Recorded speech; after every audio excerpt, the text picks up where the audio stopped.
আসসালামু আলাইকুম, সবাই কেমন আছেন? আশা করি সবাই অনেক ভালো আছেন। আজকে মুরগির রোস্ট রান্না করব। তো মুরগির রোস্টের জন্য এখানে মুরগির মাংসগুলোকে আমি টুকরো করে পিস করে নিয়েছি। তো এগুলোকে এখন ধুয়ে পরিষ্কার করে লবণ দিয়ে মেখে নিচ্ছি। মেখে তারপরে ভেজে নিব।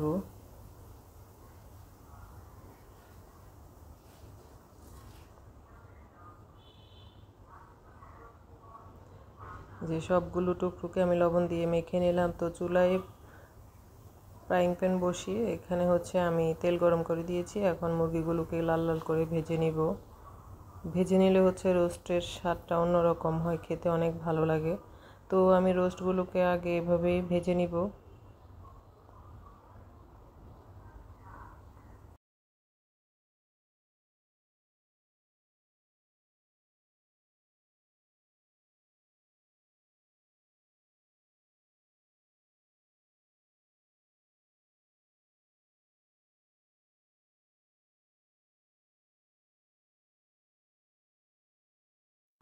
আমার রোস্টগুলো ভাজা কমপ্লিট হয়ে গেলে তো এগুলোকে তুলে নিচ্ছি। তুলে আরেক ব্যাচ ভাজতে দিয়ে দিব। একদম বিয়ে বাড়ির মতো হবে এভাবে রোস্ট রান্না করলে। তো আমি একদম A to Z একদম সহজভাবে দেখিয়ে দিচ্ছি।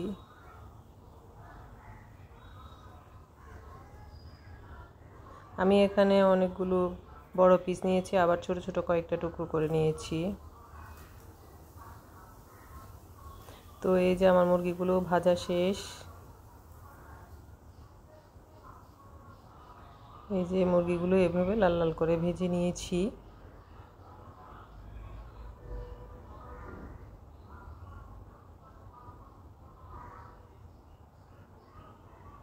এখন আমি রোস্ট রান্নার জন্য একটা মশলা রেডি করব। এখানে আমি বাদাম, কিশমিশ, তারপরে জিরা, তারপরে পোস্তদানা সব একসাথে বেটে নিয়েছিলাম। নিয়ে একটা মশলা বানিয়ে নিলাম। তারপর এখানে আদা বাটা দিয়ে দিচ্ছি। আদা বাটা 2 টেবিল চামচের মতো দিলাম। তারপরে রসুন বাটা 1.5 টেবিল চামচের মতো দিচ্ছি। এরপরে সামান্য একটু পেঁয়াজ বাটাও দিলাম।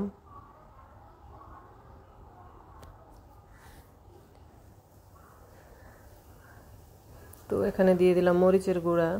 আমি এখানে কোনো ফুড কালার ব্যবহার করব না, আপনার চাইলে ফুড কালার ব্যবহার করতে পারেন। তো আমি ঝাল এবং কালার দুটোর জন্য আমি লাল মরিচের গুঁড়াটা ব্যবহার করেছি। আর এখানে দিয়ে দিলাম গরম মশলা। আমার এই গরম মশলায় ছিল দারুচিনি, এলাচ, তেজপাতা, তারপরে জায়ফল, জয়ত্রী, আলু বোখরা, তারপরে বড় কালো এলাচ, গোলমরিচ, কালো গোলমরিচ, সাদা গোলমরিচ, তারপর দিয়ে দিলাম টমেটো সস। এখন দিচ্ছি বেরেস্তা। তো আমি এখানে কাঁচা শুধু 1 টেবিল চামচের মতো পেঁয়াজ বাটা ইউজ করেছি। আর আমি এখানে প্রথম থেকে শেষ পর্যন্ত এখানে পেঁয়াজ বেরেস্তাটাই ইউজ করব। এই পেঁয়াজ বেরেস্তাটা ইউজ করলে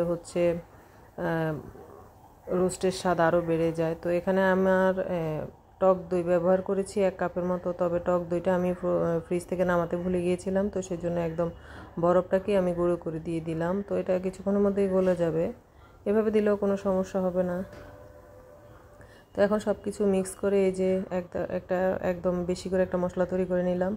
এটাই আমি এখন আমার মাংসে ইউজ করব। তো এই তো রেডি হয়ে গেল আমার মুরগি ভাজা এবং রোস্টের জন্য মশলা।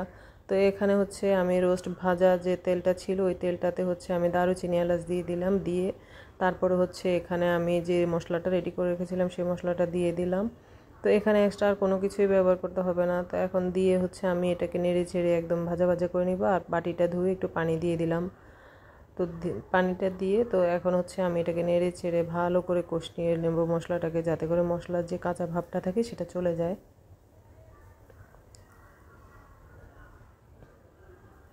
আর এখানে সামান্য একটু ঘি দিয়ে দিলাম ফ্লেভারের জন্য। ঘি দিলে যেমন ফ্লেভার হয় তেমনি স্বাদও বাড়ে।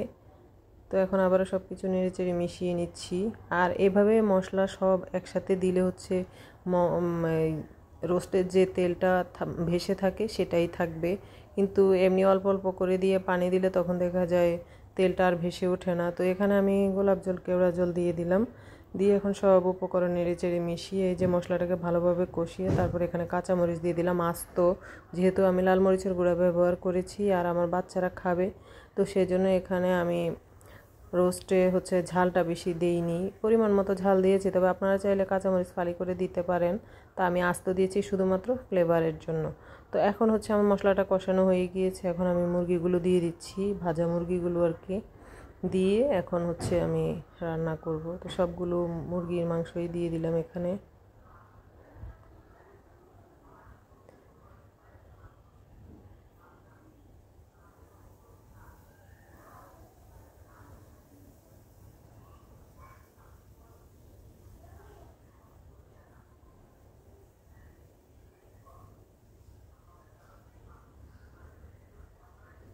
সবগুলো মাংস দিয়ে তো এখন হচ্ছে আমি ভালো করে সেট করে দিলাম। এখন ঢেকে দিব মাংসগুলো যাতে ভালোভাবে সেদ্ধ হয়, মশলাটা যাতে মাংসের ভিতরে ভালোভাবে ঢুকে। এই তো আমার রোস্টটা প্রায় রান্না কমপ্লিট হয়ে আসছে।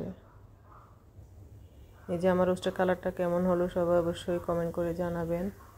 আর এই যে আমার রোস্ট কিন্তু রান্না শেষ, এখন আমি হচ্ছে এখানে ঘি দিয়ে দিলাম, দিচ্ছি পেঁয়াজ বেরেস্তা।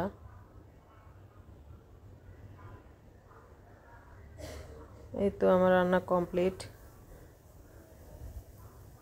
তো আমার রেসিপিটা কেমন লাগলো সবাই অবশ্যই কমেন্ট করে জানাবেন। তো যদি ভালো লাগে একটা লাইক দিবেন, কমেন্ট করবেন, শেয়ার করবেন। আজকের মতো এখানে বিদায় নিচ্ছি, সবাই ভালো থাকবেন। আল্লাহ হাফেজ।